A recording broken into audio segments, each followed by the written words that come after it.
ko na po yung video na tungkol po ron sa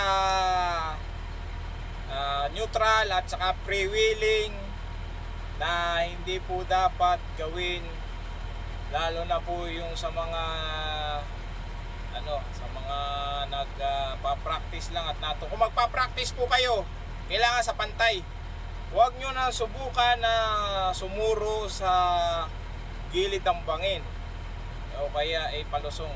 Veteran sa operator lang po ang mga gumagawa noon sa bulldozer. Yan, at kahit saan po. At sila sa mga baguhan, talagang kailangan nyo talagang matutunan muna yung kombinasyon bago kayo sumabak sa mga critical na area. Oo, yan. Sige po, panoorin nyo po yung in-upload kong video. Ayan po guys, bali papakita ko sa inyo kung paano at huwag nyong gagawin. Ayan, ito yung arrow po yan, arrow. Yan, neutral, ito yung atras. Ito yung abante, forward, saka reverse. Ayan, tapos ito po yung neutral niya. Pagka ganyan po, nasa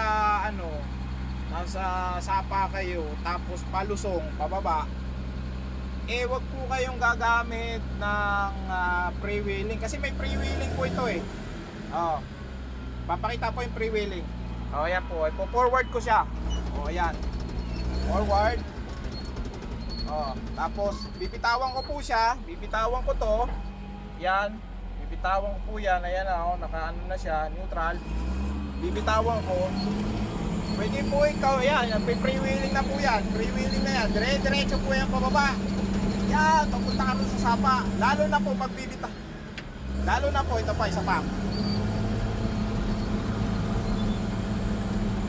Yan po, isa pa, atras ko.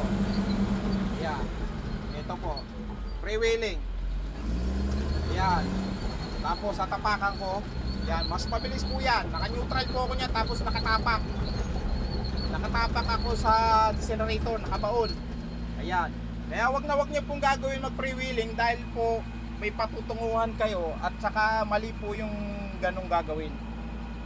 Mali po yun. Sige po, bye bye.